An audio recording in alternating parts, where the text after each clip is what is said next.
네, 여러분 안녕하세요. 가을바람입니다. 오늘은 2022년 1월 최신 양자 컴퓨팅 뉴스 전해드립니다. 대략적인 내용은 하드웨어, 소프트웨어 업체들의 합병, 그리고 유럽 기업들의 강세에 대한 이야기입니다.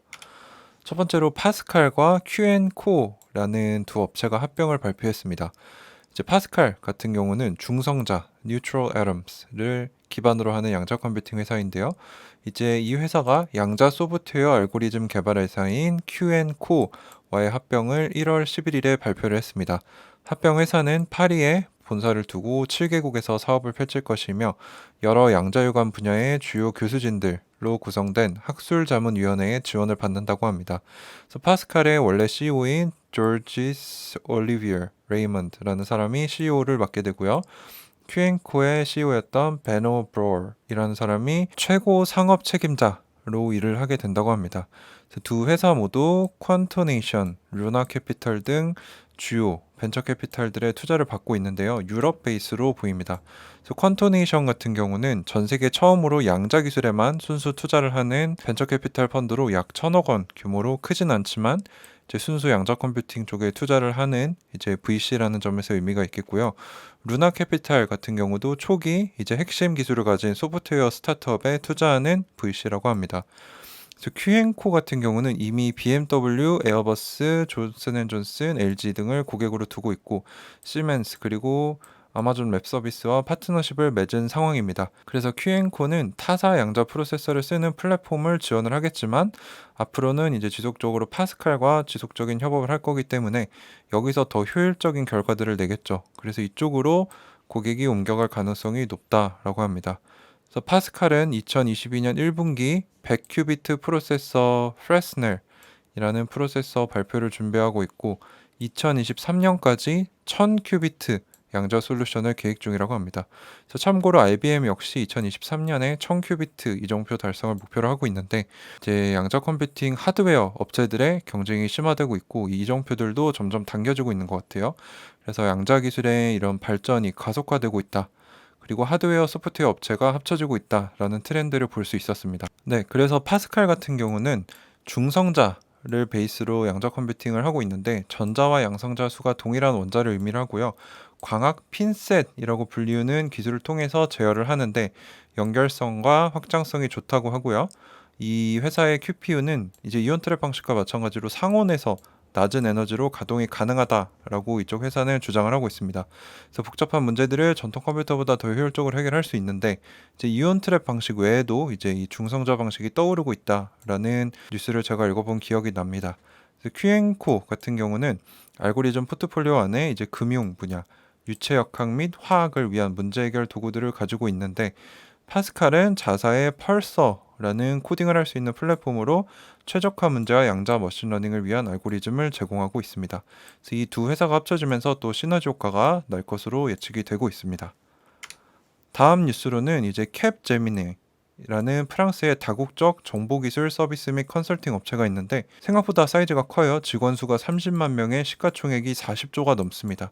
이 회사가 이제 IBM과의 협업을 발표했습니다. 그래서 2022년 1월 12일 캡제미니는 양자기술 전용 퀀텀랩 이것도 또 하나의 발표 사항인데 양자 연구소를 시작을 하고 양자 컴퓨팅 산업의 어플리케이션을 발전시키기 위해 IBM과 새로운 계약을 체결했습니다. 그래서 캡제미니의 큐랩, 이제 양자 컴퓨팅 연구소는 영국, 포르투갈, 인도 등의 양자 기술 전문가들로 구성이 되고 있고 단기적인 미래가 아니라 중기적인 미래를 대비를 해서 생명과학, 금융 서비스, 자동차 및 항공우주 분야에 집중한다고 합니다.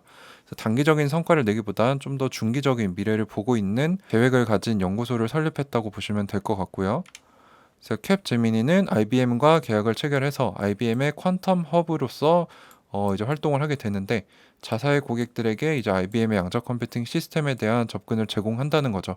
그래서 IBM의 매출이 또 양자 분야에서 크게 뛸 수도 있다라는 걸 예측해 볼 수 있겠고요.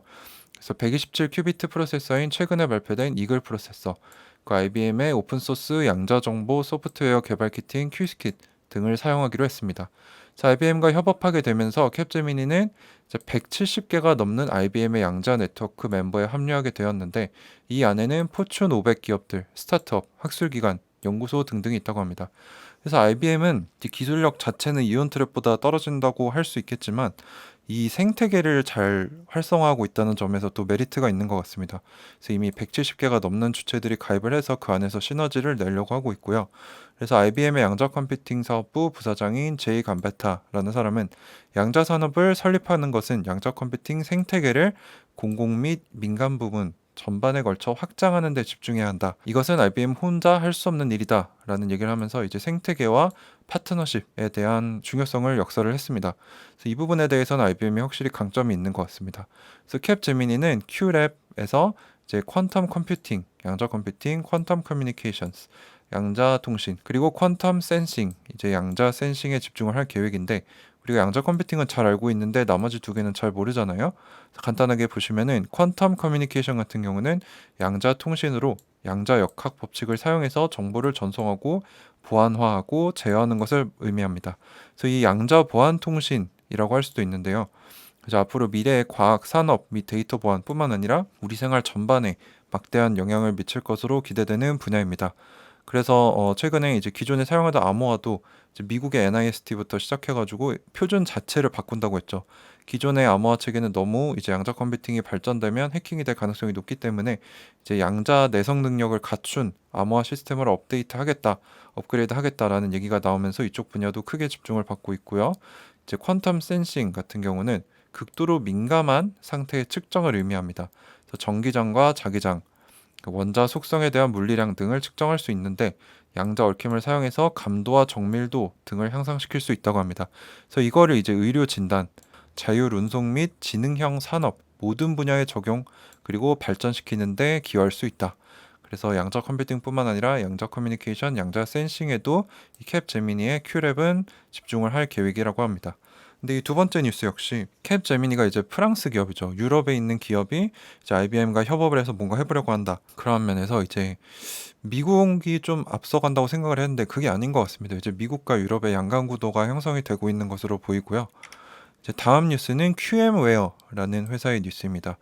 QM웨어의 하이브리드 양자 클라우드 데이터 센터가 가동을 시작했다, 출시했다라는 뉴스인데요.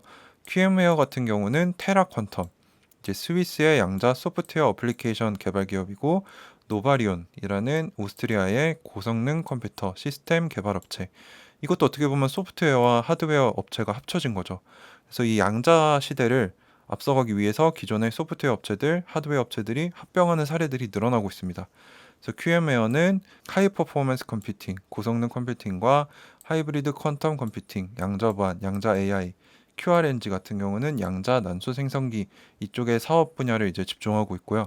2022년 1월 14일에 미국이 지배하고 있는 양자 클라우드 시장에 맞서기 위해서 유럽에 대안을 제공하겠다라는 의미로 이제 산업에서 활용할 수 있는 하이브리드 양자 클라우드 데이터 센터를 서비스 시작했다고 합니다. 이제 AWS, 구글, 마이크로소프트만 있는 게 아니고 이제 유럽에서도 이 양자 클라우드를 제공을 한다는 겁니다. QM웨어 공동 창립자인 조지 제색이라는 사람은 최초의 하이브리드 양자 컴퓨팅 시스템 개발에 최전선에 서게 된 것을 기쁘게 생각합니다. 이 시스템은 매우 강력하기 때문에 여러 산업의 기업들이 이 시스템을 활용해서 막대한 이익을 얻을 수 있을 것입니다. 라고 자신감 있게 얘기를 했습니다. 그래서 여기도 볼 수 있다시피 이제 미국이 지배하는 구조가 아니라 유럽의 선진국들은 이미 미국을 견제하면서 떠오르고 있다는 거죠. 그래서 오늘의 세 가지 뉴스의 결론을 한번 도출을 해보자면요. 양자 컴퓨팅은 더 이상 미지에 둘러싸인 미래가 아닙니다. 우리가 보다시피 수많은 하드웨어, 소프트웨어 기업들이 손을 잡고 합병하면서 덩치를 키우면서 경쟁력과 기술력을 키우고 있죠. 그래서 양자 시대를 이미 대비하는 시대가 온 겁니다. 그리고 우리가 또 알아야 될 점은 미국의 독주가 아닌 유럽과 미국의 양강 구도가 펼쳐지고 있다. 오늘 봤던 기업들도 다 유럽 기업들이었습니다.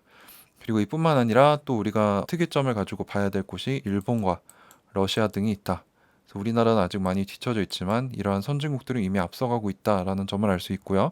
2022년은 뭐 주가적으로는 재미가 없을 수도 있죠. 왜냐하면 금리 인상이나 인플레이션 이런 게 심화가 됐기 때문에.